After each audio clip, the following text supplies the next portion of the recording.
मैंने अपने मोहल्ले के 3-4 लड़कों को अपनी झूठी मोहब्बत के चक्कर में फंसा रखा था। उनसे मैं पैसे बटोरती रहती थी।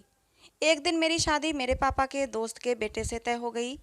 शादी होने वाली थी, लेकिन शादी वाले दिन ही मेरे सारे आशिक मेरे घर आ गए। और फिर मेरे पापा ने अपनी इज्जत बचाने के लिए मेरी शादी एक ऐसे आदमी से कर दी जिसे देखकर मेरी चीख निकल गई। मैं सदमे से बेहोश हो गई। मेरा नाम संजना है। मैंने एक गरीब घराने में आँख खोली। मेरे पापा शहर के किसी बंगले में माली थे और मेरी माँ सिलाई किया करती थी। हम 3 बहनें थे और 2 भाई थे। मेरा नंबर दूसरा था। मैं जिस घर से थी वहाँ 2 वक्त का खाना भी मुश्किल से मिलता।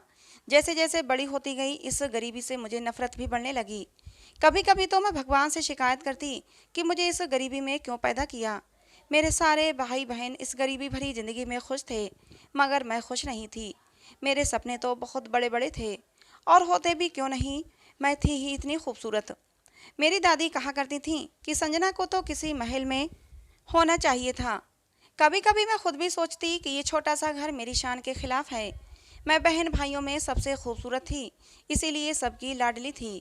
मेरी खूबसूरती के पूरे ख़ानदान में और मोहल्ले में चर्चे थे। हमारे जानने वाला हर लड़का हमारे घर रिश्ता देने के लिए बेचैन था। हर कोई मुझसे शादी के सपने देखता था, मगर मैं अपनी खूबसूरती के नशे में चूर किसी को नज़र भरकर देखना भी पसंद नहीं करती थी। सहेलियों के साथ पढ़ने के बहाने घंटों घर से बाहर रहती थी। मैं बाकी 2 बहनों के उलट कुछ ज़्यादा ही नाजुक मिजाज थी। मैं स्कूल में गरीब लड़कियों को मुंह तक नहीं लगाती थी। अमीर लड़कियों से ही दोस्ती करती थी और उनके आगे पीछे घूमती फिरती और उनकी तरह उठने बैठने रहने की कोशिश करती। जब मैं अपनी अमीर सहेलियों को देखती तो मेरे दिल में एक हुक उठती कि काश मैं भी इनकी तरह अमीर होती। मेरे पास भी ढेर सारी दौलत होती। मैं बड़ी बड़ी गाड़ियों में घूमती।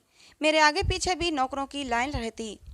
रोजाना अपने दिमाग में नए नए तरीके लाती, कैसे मैं रातों रात अमीर हो जाऊं और इस डिब्बे जैसे घर से मुझे छुटकारा मिले। लेकिन हर बार मुझे नाकामी का मुंह देखना पड़ता। एक दिन अपनी गरीबी से तंग आकर मैंने अपने स्कूल के पास एक दुकान वाले से दोस्ती कर ली। उसका ये फ़ायदा हुआ कि आए दिन उसकी दुकान से फ्री में सामान लेने लगी। फिर धीरे धीरे मैंने स्कूल के आसपास और मोहल्ले के लड़कों से दोस्ती करना शुरू कर दी। मैं सब लड़कों से झूठी मोहब्बत के दावे करती, स्कूल से छुट्टी करती और एक एक करके उन लड़कों के साथ घूमने जाती। लड़कों से अपने शौक पूरे करवाती। लड़कों के द्वारा दिए हुए उपहारों को मैं अपने घर वालों से छुपा देती थी। मेरे घर में मेरे भाई बहन एक एक चीज़ को तरस तरस कर खाते थे और मैं अपने बॉयफ्रेंड्स के साथ खूब मौज मस्ती करती। खूब पिज्ज़ा बर्गर आइसक्रीम के मज़े उड़ाती। मतलब पूरा होने पर मैं पुराने लड़कों को छोड़ देती और नए लड़कों से दोस्ती कर लेती। लेकिन एक बार एक लड़का तो मेरे प्यार में पागल ही हो गया था। वो रो रो कर मुझसे अपने प्यार की भीख मांगता रहता। कहता, संजना, मैं तुमसे सच्चा प्यार करता हूँ, मुझे इस तरह मत ठुकराओ, मैं तुम्हारे बिना मर जाऊंगा। लेकिन मैंने उस लड़के की एक ना सुनी। और एक बार को मैं सोच भी लेती अगर वो अमीर होता। वो अमीर तो था, लेकिन गांव का अमीर था। गांव में उसकी बहुत सारी ज़मीन थी। हमारे मोहल्ले में अपनी बहन के घर आया हुआ था। लेकिन मुझे तो कोई बड़ा हाथ मारना था, कोई बिजनेसमैन फंसाना था। कुछ ऐसा करना था कि ये 2 टके के गरीब आशिकों से मेरी जान छूट जाए। मैंने उस लड़के को धमकाया था और कहा था, अगर अब वो दोबारा मेरे पीछे आया तो मैं शोर मचा दूंगी कि ये मुझे छेड़ रहा था। उस समय मैं केवल 10th क्लास में थी और अभी से मेरे दिमाग में ये खुराफातें आने लगी थीं। उसके बाद वो लड़का कभी नज़र नहीं आया। मैंने भी सूखा सांस लिया। 10वीं के बाद मैंने जिद करके कॉलेज में एडमिशन ले लिया। हालांकि मेरे घर के ये हालात नहीं थे कि मैं आगे पढ़ाई जारी रखती। कॉलेज की रंगीन दुनिया ने मेरे सपनों को और भी बढ़ा दिया। अब तो मुझे और भी बढ़ावा मिला कि कैसे किसी अमीर घर के लड़के को फंसाकर अमीर बना जा सकता है। मेरी सारी सहेलियां भी ऐसे ही करती थीं। मैं ऐसे ही किसी अमीर लड़के की तलाश में थी और फिर भगवान ने मुझे ये मौका जल्दी ही दे दिया। एक दिन कॉलेज से आई तो मेरी छोटी बहन ने बताया कि हमारा साथ वाला घर एक लड़के ने खरीद लिया है और अब वो यहीं इसी घर में रहेगा। लड़का देखने में काफ़ी स्मार्ट है। अपनी छोटी बहन की बात सुनकर मेरे कान खड़े हो गए। शाम को मैं छत पर गई तो वो लड़का मुझे छत पर खड़ा हुआ नजर आया। वो लड़का दिखने में बहुत हैंडसम लग रहा था। मेरी तो उससे आँख ही नहीं हट रही थी। अचानक उस लड़के की नज़र मेरे ऊपर पड़ गई तो मैंने जल्दी से नज़रें चुरा लीं और मैं नीचे उतर आई। मैंने अपने दिमाग में ज़बरदस्त प्लान बनाया कि सबसे पहले तो इस लड़के की पूरी जानकारी हासिल करनी चाहिए। अगर ये लड़का पैसे वाला है तो फिर इस लड़के को अपने प्यार के जाल में फंसा लेती हूँ और फिर इससे शादी भी कर लेती हूँ। मैंने पता किया तो मालूम पड़ा कि बहुत पैसे वाला है, किसी अच्छी कंपनी में काम करता है। मैंने पूरा प्लान बना लिया कि इस लड़के को जाल में फंसाकर इससे शादी जरूर करनी है। आसान तरीके से पैसा कमाने के लिए मेरे पास यही एक रास्ता था। मैं अब रोज बहाने बहाने से छत पर जाने लगी थी। मैंने महसूस किया था जैसे वो भी मुझे देखता है। धीरे धीरे बात थोड़ी आगे बढ़ी। मैं उसे देखकर मुस्कुरा देती, वो भी बदले में मुस्कुरा देता। लेकिन अभी हमारे बीच कोई बात नहीं हुई थी। एक दिन मैंने कॉलेज से छुट्टी कर ली। सुबह सोकर उठी तो मम्मी बोली, संजना पहले जल्दी से नाश्ता कर ले, फिर उसके बाद ये कपड़े छत पर डाला। मेरी कमर में दर्द हो रहा है। मुझे तो जैसे एक अच्छा बहाना मिल गया था। मैंने जल्दी जल्दी नाश्ता ख़त्म किया और फिर कपड़ों का टब लेकर ऊपर छत पर आ गई। आसपास के छतों पर पतंगबाजी हो रही थी। मैंने इधर उधर नज़र दौड़ाई, लेकिन वो लड़का मुझे कहीं नज़र नहीं आया। पता नहीं आज कहाँ चला गया। यही सोचते हुए मैं कपड़े तार पर डालने लगी। तभी मेरे पास एक पतंग आकर गिरी। मैंने उस पतंग को उठा लिया। देखा तो उस पर एक फ़ोन नंबर लिखा हुआ था। इसका मतलब ये पतंग यहाँ जानबूझकर गिराई गई थी। मैंने आसपास नज़र दौड़ाई, लेकिन मुझे कोई नज़र नहीं आया। मैंने जल्दी से वो नंबर नोट किया और पतंग फाड़ दी और नीचे उतर आई। मेरा दिल ज़ोरों से धड़क रहा था। इससे पहले ऐसा कभी नहीं हुआ था। मैंने अब तक किसी से मोबाइल पर बात नहीं की थी। बात करती भी कैसे, मेरे पास अपना पर्सनल फ़ोन भी नहीं था। मैंने मम्मी से कहा, मम्मी मुझे अपना मोबाइल फ़ोन दे दो, मुझे अपनी सहेली से बात करनी है, कुछ पढ़ाई के बारे में पूछना है। मम्मी ने अपना फ़ोन मेरी तरफ बढ़ा दिया और मैं फ़ोन को लेकर जल्दी से अंदर कमरे में आ गई और दरवाज़ा अंदर से बंद कर लिया। मैंने जल्दी जल्दी पतंग वाला नंबर डायल किया। दूसरी तरफ से एक गंभीर मर्दाना आवाज़ उभरी। इंट्रोडक्शन के बाद पता चला कि जी हाँ, ये तो वही लड़का था। मैं खुश हो गई कि चलो शिकार जाल में फंस गया। अब ऐसा रोज़ ही होने लगा। मैं रोज़ रोहित से फ़ोन पर बात करती। कभी पढ़ाई के बहाने फ़ोन ले लेती तो कभी मम्मी के पास से चुपके से फ़ोन उठा लाती और कमरे में बंद हो जाती। पहले मैं हर वक्त दुखी रहती थी, अब खुश रहने लगी थी। पढ़ाई पर से मेरा ध्यान अब हटने लगा था। एक बार उसने मुझसे मिलने की इच्छा जताई तो मैं फ़ौरन मान गई। तय ये हुआ कि कॉलेज की छुट्टी होने तक का सारा समय हम दोनों साथ में रहेंगे। सुबह मैं जल्दी ही उठ गई और मन लगाकर तैयार हुई। मुझे इतने अच्छे से तैयार होते देखकर मेरी बहन और मेरी माँ ने मुझसे पूछा, इतना तैयार होकर कॉलेज क्यों जा रही हो? तो मैंने उनसे कह दिया कि कॉलेज में फंक्शन है, इसीलिए तैयार हो रही हूँ। और फिर जैसा कि तय हुआ था, कॉलेज के गेट पर पहुँचते ही रोहित मुझे मिल गया और मैं उसके साथ चली गई। रोहित ने मुझे खूब सारी शॉपिंग कराई थी। रोहित मेरी खूबसूरती की तारीफ़ें करता जा रहा था। कहने लगा, संजना तुम्हारे हुस्न ने तो मुझे घायल कर दिया है। रोहित ने मुझे एक मोबाइल फ़ोन लेकर दिया। छुट्टी का टाइम हो रहा था, इसलिए मैं घर जाने के लिए उठ खड़ी हुई।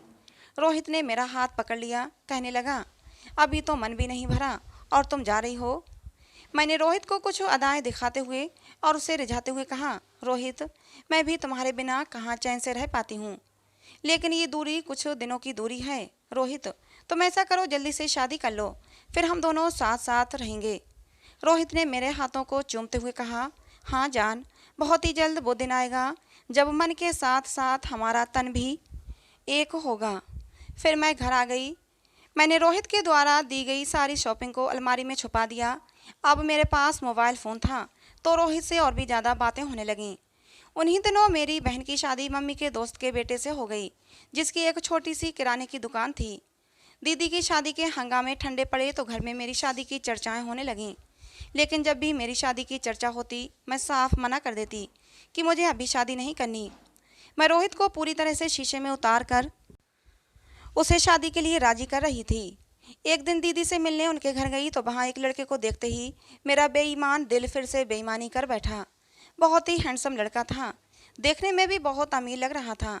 दीदी से पूछा तो बताया, ये तुम्हारे जीजू का दोस्त है, बहुत ही पैसे वाला है, इसके बाप का बहुत बड़ा बिजनेस है और उस बिजनेस में ये उनका हाथ बटाता है। दीदी के मुंह से इतना सुनना था कि मैंने अपने मन में फ़ौरन इरादा बना लिया कि शादी करनी है तो इसी लड़के से करनी है। अब मैं रोहित से कतराने लगी थी। रोहित मुझे फ़ोन करता तो बस हूँ हाँ में जवाब देकर फ़ोन बंद कर देती। मिलने के लिए बुलाता तो बहाने बना देती। रोहित भी शायद अब भाप गया था कि मैंने उसके साथ झूठी मोहब्बत का ड्रामा किया था, लेकिन फिर भी रोहित मुझे छोड़ने पर बिल्कुल भी राजी नहीं था। वो मुझसे शादी करना चाहता था, लेकिन मैं उसे टाल रही थी। मैं बहाने बहाने से दीदी के घर जाती और दो दो दिन तक वहीं रुकी रहती। जीजू की और उस लड़के नीलेश की बहुत गहरी दोस्ती थी, इसलिए दीदी के घर नीलेश का आना जाना लगा रहता था। तब मैं हर वक्त नीलेश के आसपास मंडराती रहती, अपनी अदाओं से अपने हुस्न का जादू नीलेश पर चलाती रहती। धीरे धीरे नीलेश मेरे हुस्न का दीवाना हो गया। हम दोनों एक दूसरे से आपस में बातचीत करने लगे। नीलेश पर मेरे हुस्न का जादू ऐसा चला कि कुछ ही दिनों में उसने अपने माता पिता को मेरे घर अपना रिश्ता लेकर भेज दिया। मम्मी पापा को तो यकीन ही नहीं हो रहा था कि इतने बड़े बिजनेसमैन का रिश्ता मेरे लिए आया है। खैर, इस रिश्ते को ओके कर लिया गया। घर में शादी की तैयारियां चलने लगीं, लेकिन मुझे रोहित का डर था। अगर रोहित को पता चल जाता तो वो बखेड़ा खड़ा कर देता। लेकिन किसी भी तरह इस शादी में विघ्न मैं डालना नहीं चाहती थी। लेकिन ये तो जाहिर था कि रोहित को सब कुछ पता चल जाता, क्योंकि वो मेरे घर के बराबर में ही रहता था। मैंने अपनी भरपूर कोशिश की कि रोहित को पता न चले, लेकिन एक दिन उसे पता चल ही गया। उसने मुझे फ़ोन किया और गुस्से में कहने लगा कि मैंने सुना है तुम्हारा किसी अमीर घर में रिश्ता हो गया है और शादी भी होने वाली है। मैंने रोहित को झूठ बोल दिया कि मेरा रिश्ता नहीं हुआ, मेरी छोटी बहन का रिश्ता हुआ है। मेरी बात सुनकर रोहित थोड़ा ठंडा पड़ा। कहने लगा, संजना, मैं तुमसे सच में शादी करना चाहता हूँ।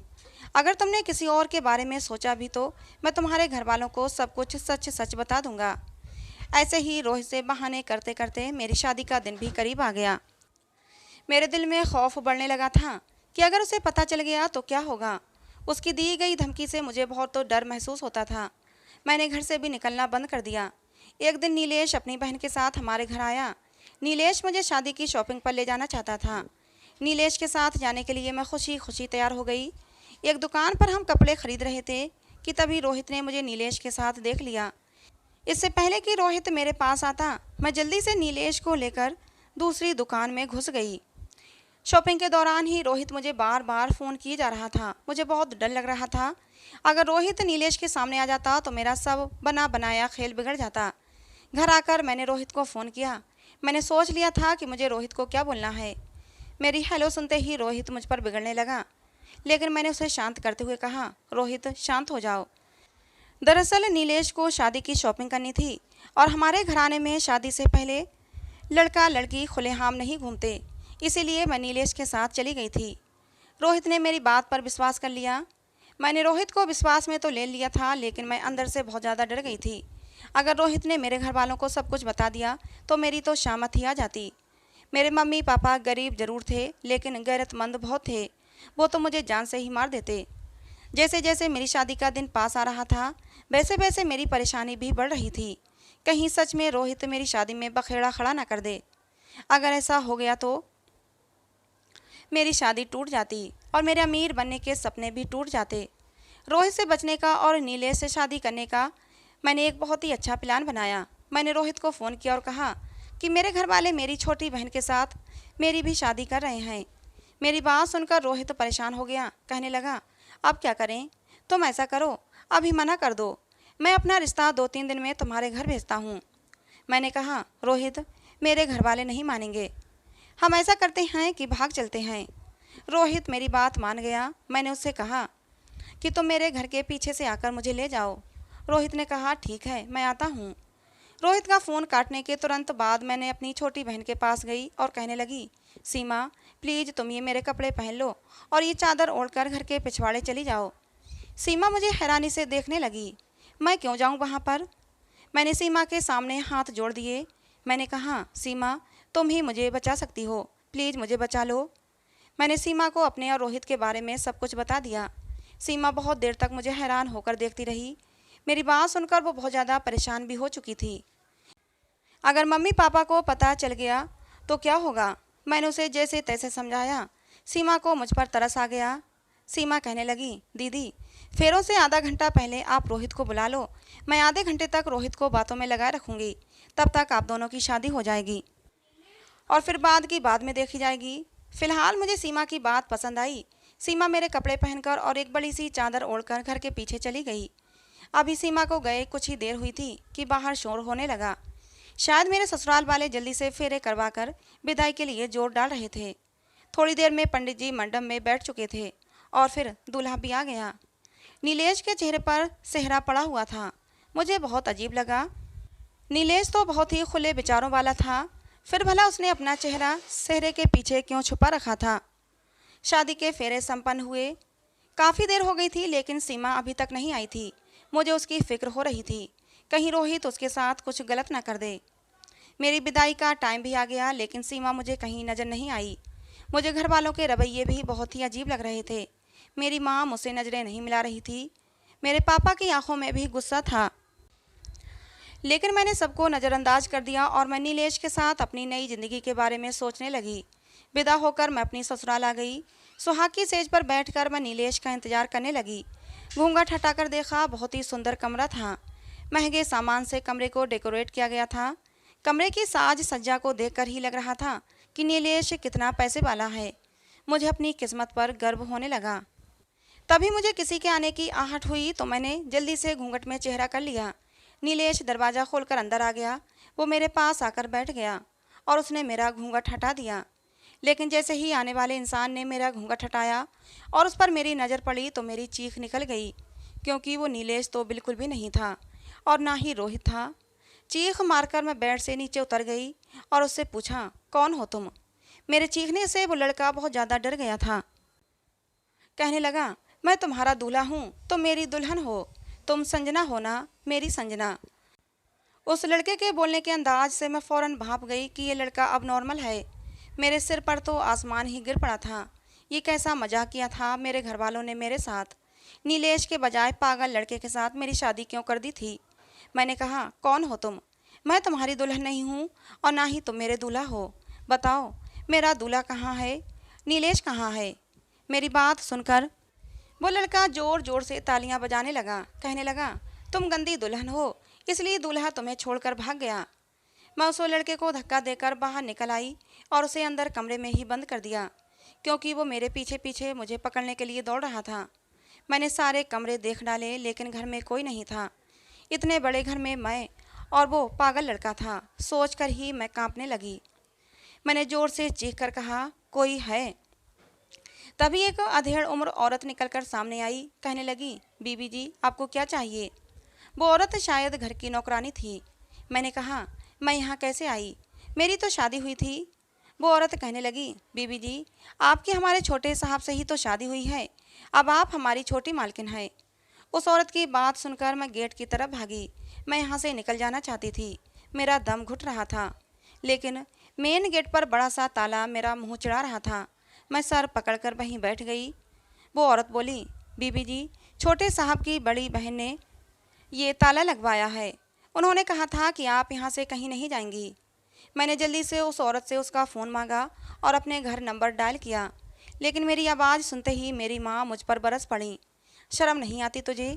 खबरदार जो दोबारा फ़ोन किया तो तू हमारे लिए मर गई है और हम तेरे लिए मर गए हैं। अरे, तूने तो अपने बाप को समाज में सर उठाकर चलने के काबिल नहीं छोड़ा। तो जैसी औलाद भगवान किसी को न दे। ये कहकर मम्मी रोने लगी थीं और उन्होंने फ़ोन काट दिया। मुझे कुछ भी समझ नहीं आ रहा था, ये सब क्या हो रहा है। मैंने अपनी दीदी को फ़ोन लगाया। दीदी भी उधर गुस्से में भरी बैठी थीं। कहने लगीं, संजना, तूने हम सबकी नाक कटवा दी। मैं अपनी ससुराल में किसी से आंख उठाकर बात नहीं कर पा रही हूँ। तुझे पता है तेरे जीजा और नीलेश की कितनी अच्छी दोस्ती थी? उनकी दोस्ती में भी दरार आ गई थी। दीदी की बातें सुनकर मुझे और भी ज़्यादा घबराहट होने लगी थी। मैं बोली, दीदी प्लीज़ मुझसे बात तो करो, मैं घुट घुट कर मर जाऊंगी। और सीमा कैसी है? प्लीज़ मुझे बताओ, सीमा ठीक तो है ना? हाँ, सीमा बिल्कुल ठीक है, लेकिन जो तुमने उसके साथ किया था उसके चलते उसका ठीक होना बहुत बड़ी बात है। लेकिन शायद वो मासूम थी, इसलिए भगवान को उस पर दया आ गई और वो बच गई। तुमने अपने हिस्से की बदनामी सीमा के हिस्से में डालना चाहिए थी, लेकिन भगवान की लाठी बेआवाज़ होती है। उसने तुम्हारे हिस्से की खुशियाँ सीमा को दे दी। अब वो अपनी ज़िंदगी में खुश है। मैं रोने लगी। दीदी प्लीज़ मुझे और मत तड़पाओ। बताओ मेरे साथ क्या हुआ है? मेरी शादी उस पागल लड़के से क्यों कर दी गई? मेरी शादी तो नीलेश से होने वाली थी। दीदी बोली, अपने कारनामे सुनना ही चाहती हो तो सुनो। जब तुमने रोहित के पास सीमा को खुद के कपड़ों में भेजा था तो सीमा वहाँ खड़ी रोहित का इंतजार कर रही थी। थोड़ी ही देर में रोहित वहाँ पर आ गया था। सीमा ने अपना चेहरा छुपा रखा था। पहले तो रोहित ने यही समझा कि ये संजना है, लेकिन बाद में उसे पता चल गया कि ये संजना नहीं, सीमा है। और फिर भी रोहित उसके साथ बदतमीजी करने लगा। कहने लगा, तुम्हारी बहन ने मुझे धोखा दिया है, अब उसकी सजा तुम्हें मिलेगी। रोहित ने सीमा को जबरदस्ती बाहों में भर लिया। सीमा अपने बचाव के लिए जोर जोर से चीखने लगी। उसके चीखने की आवाज़ सुनकर नीलेश वहां पहुंच गया। नीलेश ने सीमा को रोहित से बचा लिया और रोहित को बहुत मारा। पिटने के बाद रोहित ने तुम्हारी सारी सच्चाई नीलेश को बता दी। तुम्हारी कुछ फोटोज रोहित के पास थीं और कुछ कॉल रिकॉर्डिंग थी, वो सब रोहित ने नीलेश को दिखा दी। सीमा से पूछने पर भी सीमा ने यही बताया कि हाँ, संजना दीदी के कहने पर ही मैं यहाँ आई थी। अब तो शक की कोई गुंजाइश नहीं थी। शोर सुनकर सब लोग वहीं पर इकट्ठे हो गए थे। नीलेश ने सबके सामने ऐलान कर दिया कि मैं संजना से शादी नहीं करूँगा। पापा को इतना गहरा सदमा लगा कि वो सीने पर हाथ रखकर वहीं बैठते चले गए। नीलेश बहुत ही अच्छा लड़का है, उसे पापा की हालत देखी नहीं गई। उसने पापा को संभाला और कहा, अंकल आप टेंशन न लें, मैं आपकी बेटी से ज़रूर शादी करूंगा, लेकिन संजना से नहीं, सीमा से। मैं सीमा से शादी करना चाहता हूँ। इस तरह सीमा और नीलेश की शादी हो गई और तुम्हारी शादी अभिषेक से कर दी गई। अभिषेक की बहन ने खुद आगे बढ़कर तुम्हारा हाथ अभिषेक के लिए मांगा था। हालांकि सबको पता था कि अभिषेक अब नॉर्मल है, फिर भी अभिषेक के साथ तुम्हारी शादी कर दी गई, क्योंकि तुमने जो किया था उसके लिए तुम्हें सज़ा मिलना ज़रूरी थी। संजना, मैंने सब कुछ तुम्हें बता दिया है, अब आगे से मुझे फ़ोन मत करना। तुम्हारा और मेरा रिश्ता हमेशा हमेशा के लिए ख़त्म। अगर ये बात तुम्हारे जीजू को पता चली कि मैं तुमसे बात करती हूँ तो वो मुझे घर से निकाल देंगे, इसलिए प्लीज़ मुझे दोबारा कॉल मत करना। ये कहकर दीदी ने फ़ोन काट दिया और मैं वहीं सर पकड़कर बैठ गई। मैं रोना चाहती थी, चीखना चाहती थी, लेकिन मेरे गले से आवाज़ नहीं निकल रही थी। बेआवाज़ मेरी आंखों से आंसू बह रहे थे। मैं वहीं सोफे पर पड़े पड़े सो गई। सुबह मुझे किसी ने कंधे से पकड़कर उठाया तो मैं हड़बड़ाकर उठ बैठी। ठीक सामने एक औरत खड़ी थी। कहने लगी, मैं तुम्हारी बड़ी ननद हूँ, मैंने ही अपने छोटे भाई से तुम्हारी शादी करवाई है। मैं चीख पड़ी, आपको शर्म नहीं आई अपने अबनॉर्मल भाई की शादी मुझ जैसी खूबसूरत लड़की से करवाते हुए? मेरी बात सुनकर वो औरत ज़ोर ज़ोर से हंसने लगी। कहने लगी, अरे शुक्र मनाओ कि मैंने अपने भाई से तुम्हारी शादी करवा दी, नहीं तो कोई तुम्हारे ऊपर थूकता भी नहीं।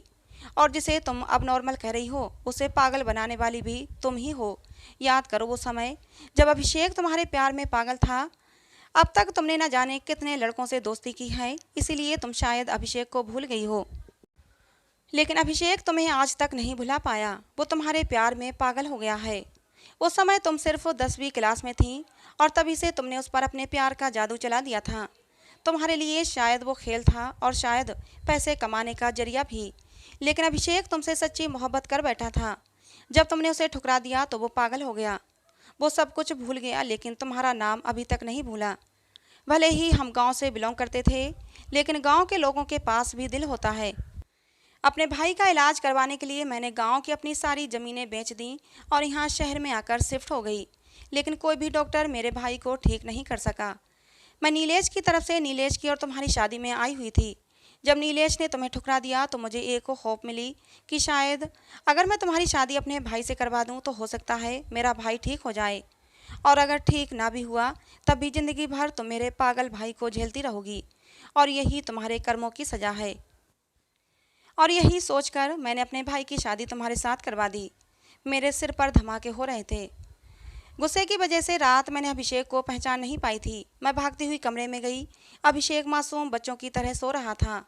मुझे याद आ गया, हाँ ये वही अभिषेक था जो मेरे सामने गिड़गिड़ा कर अपने प्यार की भीख मांग रहा था, लेकिन उस समय मुझे उस पर जरा भी दया नहीं आई थी।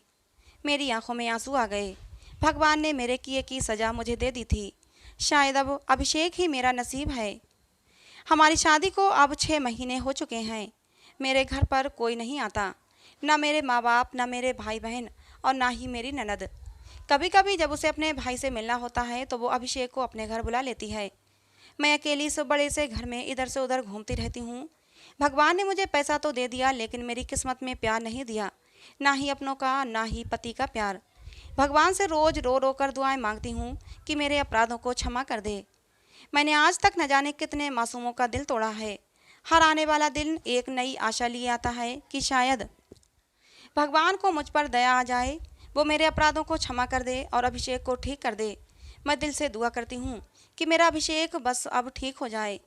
भले ही अभिषेक अब नॉर्मल है, वो बच्चों जैसी हरकतें करता है, लेकिन मेरे दिल में कहीं ना कहीं अभिषेक अपनी जगह बना चुका है। मैं उससे मोहब्बत करने लगी हूँ।